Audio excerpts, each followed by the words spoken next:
warahmatullahi wabarakatuh. Bismillahirrahmanirrahim. Innal hamdalillah sholatan wassalaman ala Rasulillah amma ba'du. Anak-anakku yang saya cintai, apa kabar? Semoga kita semua dalam keadaan sehat dan dalam keadaan baik. Alhamdulillah. Oke. Pada perjumpaan ini yang dimana minggu kemarin kita sudah belajar dakwah Nabi Muhammad, ialah dakwah secara diam-diam dan juga dakwah secara terang-terang. Sekarang kita akan melanjutkan materi selanjutnya. Tentunya anak-anakku silakan buka bukunya pada tantangan dakwah Nabi Muhammad SAW. Ketika Nabi dakwah secara terang-terangan, sehingga apa? Berbagai tantangan dari orang kafir Quraisy itu semakin menjadi-jadi. Kenapa? Bahwa banyak orang yang memeluk ajaran Islam, bahkan pada meninggalkan Tuhan-Tuhan mereka. Tuhan mereka yang dulu disembah, kemudian dipuja-puja ialah patung, kemudian ada batu disembah-sembah. Akhirnya banyak yang meninggalkannya. Banyak yang pindah untuk menyembah Allah Subhanahu wa taala.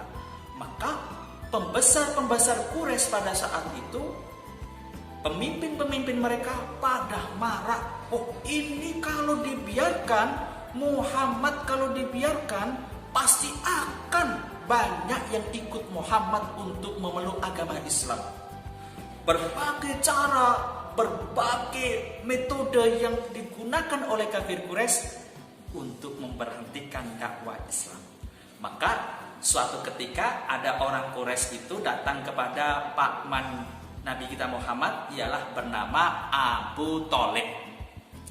Ya Abu Thalib, kami ini perwakilan dari orang Quraisy.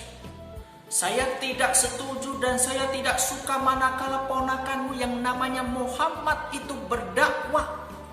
Ponakanmu Muhammad itu mencela Tuhan-Tuhan kami, nenek moyang kami, yang dulu nenek moyang kami, para patung-patung kami sembah, banyak yang menyembah, sekarang banyak yang meninggalkannya, ikut ke ponakanmu itu, ikut ponakanmu itu untuk memeluk ajaran Islam.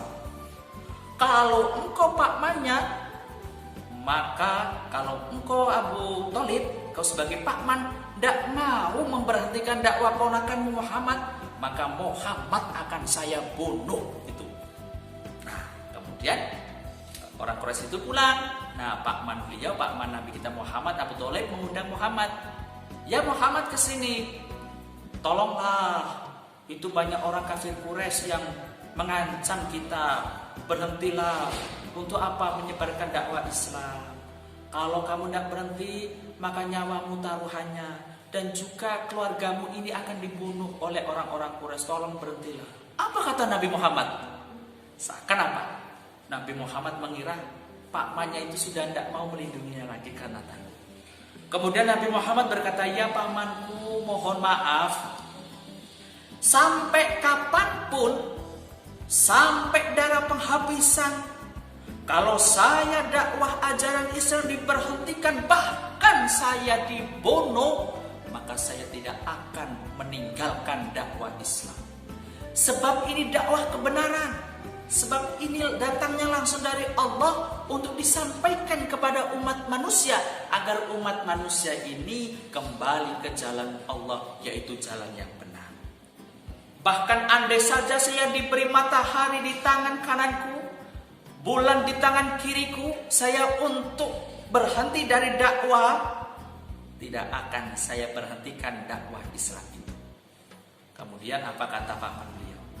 Ya udah mat, kalau memang kamu begitu, ya teruskanlah dakwahmu itu. Semoga Allah melindungi engkau. Nah, kata-kata inilah yang menjadikan bahwa Muhammad masih tetap semangat dalam dakwah. Ketika Nabi Muhammad dakwah, itu selalu dilindungi oleh pakmannya. Sebab pakman beliau itu salah satu pembesar suku Quraisy, yang dimana suku Quraisy itu pada hormat dan hormat kemudian menghargai kepada pakman beliau Abu Thalib itu. Nah, Abu Thalib juga seorang pembesar. Nah, ketika pada saat itu Nabi Muhammad malah semakin dakwah gencar kemana-mana itu, akhirnya banyak orang yang memeluk Islam. Maka orang kafir Quraisy itu geram melihat tindakannya Nabi Muhammad itu. Kok Islam kok semakin menjadi-jadi, ini banyak manusia, banyak orang yang masuk ajaran Islam. Wah, ini bagaimana caranya, harus diberhentikan. Nah, kemudian orang kafir Quraisy membuat sebuah aturan bahwa apa? Buat aturan itu ditulis di kertas, kemudian ditempel di atas Ka'bah untuk dibaca oleh semua orang. Telah dilarang orang Muslim, pengikut Nabi Muhammad dan juga Bani Abi Thalib, kemudian ada Bani Hashim, itu tidak boleh berteman lagi kepada orang Quraisy, tidak boleh saling jual beli kepada orang kafir Quraisy. Maka orang Quraisy pun juga tidak boleh menolong kepada Bani Abu Thalib dan Bani Hashim serta pengikut Nabi Muhammad. Kenapa? Kalau ini berlaku, maka mereka akan menderita. Akhirnya apa?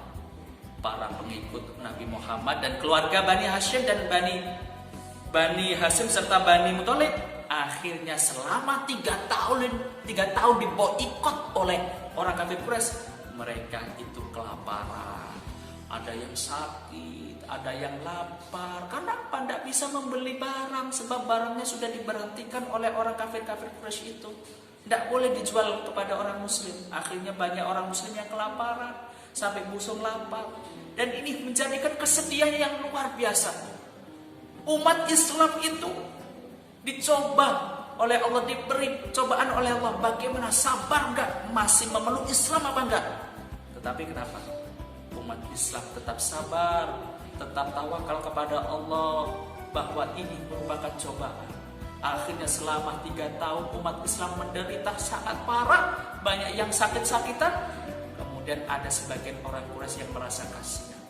Dan tulisan tadi, kertas yang ditempel di Ka'bah tadi, karena sudah berusia 3 tahun, akhirnya dimakan rayap, jatuh. Bahkan orang kafir Quraisy itu sebelum jatuh itu sudah diambil orang kafir Quraisy.